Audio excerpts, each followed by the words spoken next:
So, some useful tips, things then. Okay, you've turned up to the session. Much of that you could have got from the handbook or the module guide, but it's to make sure you've heard it and it's gone in. So, one thing is, download and read the module guide. If you spot any errors in there, give me feedback, show me you're reading it. So we spend this time writing module guides and program handbooks. We want to make sure you read them. That's where a lot of the information is. So often some of the questions you may have could well be in that module guide. That's on Blackboard, so that's an obvious tip. In terms of deciding on your topic, at a point now in just, am I going to go with what I've already said I would do? Do I want to change my mind completely? I need a bit more advice and guidance in terms of how I develop those ideas, which is what we're here for as supervisors. Well, one thing I think is important to clear is why it might be worth doing. The better dissertations are the ones that there is a bit of a point to them. It does build upon previous research in some way, in some meaningful way. That's again where your supervisor is really helpful. Even if it's an area of research they're not familiar with. They'll be able to ask the question saying, well, tell us what's been done before. How would your study build upon those previous works? Is it completely new? Is it a slight variation of what's gone before? It'll depend on what your topic is. But do consider that. Think about why it's worth doing, how it builds upon previous research. If I haven't laboured the point enough, liaise with your supervisor. So the ones that are kind of, you've either at the point where you've got a vague idea or you've got a fairly clear idea based upon your ideas you were talking about at the end of last semester. We encouraged you to consider refining those ideas, consider reading over the summer. Did you? You had great intentions. Did you actually do any more reading? It was a very nice summer, so maybe you didn't. Maybe you were doing other things.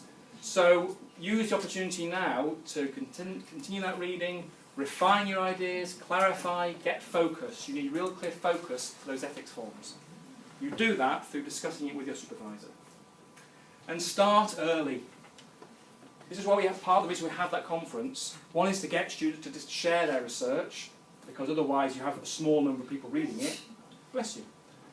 But also it's a nice opportunity to tell people about it. And also one thing we get those folks to tell you when you're starting to think about it is, oh, I wish I'd started earlier. I wish I had read over the summer. Ooh, okay, that time's come and gone now, so either have or you haven't. No point lamenting that. What can you be doing now? So allow the time to produce materials. Don't be surprised when the ethics come out saying, you need to include your questionnaires here, copies of them. They need to be included. Allow time for that. If you do a really good ethics form and get approval there, then you're set to go. You've got all your stuff ready to go then. So allow time to make revisions. Don't just submit it last minute hoping it's going to be ready. You've got to have time to get feedback and make changes. As part of those proposal presentations, you were asked to do a timeline. Do you remember that? You probably think, oh, we second guess how we're going to do these things.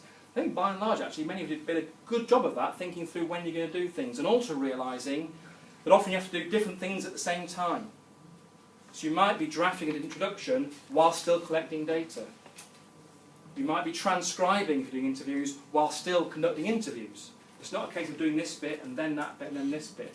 So look back at that timeline. Does it need to be modified? A lot of the feedback you might have got would have been, well, you haven't been very long for collecting data. You do it in 1 week, are you really? Oh, you might need a little bit longer than that. So allow time for that. So again, all of these are about allowing time, and do submit drafts of feedback. Use the opportunity to get feedback before submitting the final dissertation. And dare I say it, consider buying a book. This is one suggestion by Wood, Giles and Percy, I think that last surname is. There'll be other ones, and that happens to be the second edition, is it? So you've got a first edition of that, say anything like that, but particularly one that talks about psychology project. There's quite a lot of other ones out there about writing dissertation. I would say books that are particularly guided towards psychology ones will give you more of a sense of what's required there in terms of a method section, a result section, and so on. It's an important part of your degree, and I don't want to be scaring you thinking this is like something to be really worried about. It's your opportunity to do something, do some research on something you are really interested in, something that you actually care about. Revisit those thoughts about why you're doing a degree in psychology. What is it you would like to find out something about? And one reason we suggest that is that even if you start off really interested at the beginning, by the end of it, you start to lose interest. So if you start off with something that you think, oh, it could be kind of interesting to do that, but it doesn't really motivate me, in beginning of April, middle of April next year, you'll be thinking, oh, I wish I did something I'm really interested in. Well, now's your chance to make sure you make that decision now. And therefore, what next? As I said, download and read it. Find out who your supervisor is. Does anybody not yet know who the supervisor is? Very good. Very impressed. Which means this morning you looked online and found the information. That's great. If you haven't yet done it, if those watching online, because they couldn't even get to this room on time, then make sure you find that information out as soon as possible and make contact as soon as possible. So maybe even today you can make that contact. You're going to liaise with them. At that point, I kind of hand you over to them, basically. That's the person you are then working with. You can always come back to me if you need additional guidance or advice, but a lot of that often is doing what I can to channel you back to work with your supervisor. If there's problems there, I need to identify why that might be the case. It's all about you working together to make sure you produce the best piece of work you can. And do think about those ethics form deadlines. So I suspect you've probably written them down. If need be, I can bring that slide up again, but they're in the handbook. And think now, which one are you going to aim for? I would only suggest aiming for that first one if you think you're pretty much all there, but do it in negotiation with your supervisor. They might say, actually, I don't think you're at that stage yet. Don't rush things just to get things done quickly. Give yourself a little bit of time. So maybe aim for the November one, unless you really are clear what you want to do.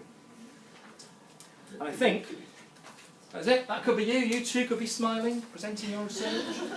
And good luck. Do enjoy it. Are there any questions before we sort of mill around, and if you want to speak to supervisors and so on, or me, take that as a no.